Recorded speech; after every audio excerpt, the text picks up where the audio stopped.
Hi everyone, it's Lisa Gokenauer. We made it to our last week, so congratulations to all of us. And I'm sorry if I seem a little subdued, but I've been on the road for work since last Tuesday and it's been a long haul. So um, this week, my discussion post is on George Marsden's The Outrageous Ideas of Christian Scholarship, just like the rest of yours. And his book is a bold and thoughtful critique of the secular norms that dominate American higher education. Marsden argues that Christian scholars should not be expected to leave their faith at the door when they enter the academy. Instead, he calls for a more inclusive intellectual environment, one that recognizes religious belief as a legitimate foundation for scholarly inquiry.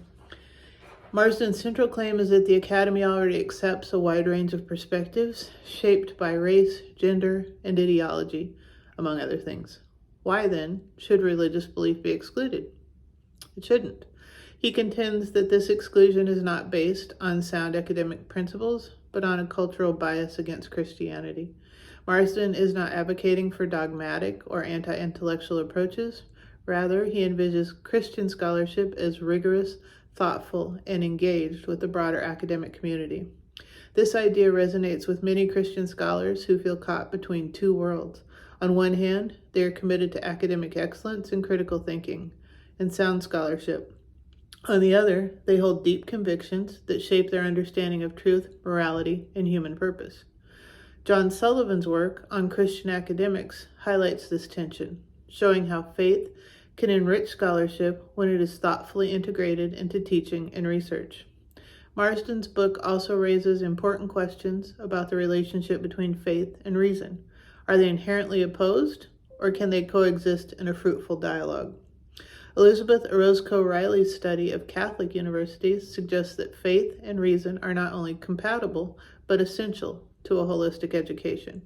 She argues that when scholars engage both dimensions, they foster deeper understanding and personal growth among students. And as someone who went to a Catholic college for my first tour of undergrad, I firmly and completely agree with her.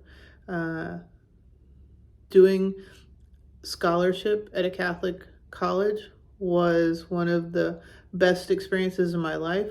I think it made me a better person, it made me a better scholar, and I thoroughly enjoyed my time there.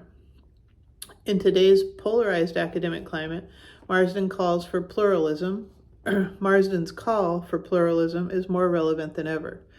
Universities pride themselves on diversity, yet often exclude religious voices from serious consideration, which is unfortunate.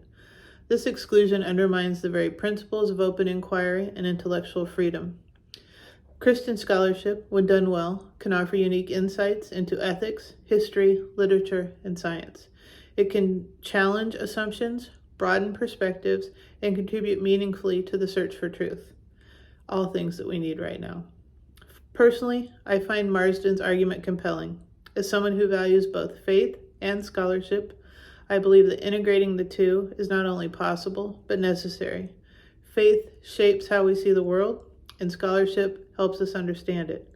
When these two are brought together, they can illuminate each other in powerful ways. Marsden's book is not just a critique, it's a vision. He invites Christian scholars to be bold, thoughtful, and faithful. He challenges the Academy to live up to its ideals of inclusion and intellectual diversity. And he reminds us that scholarship, rooted in faith, is not outrageous, it's essential. Thank you all.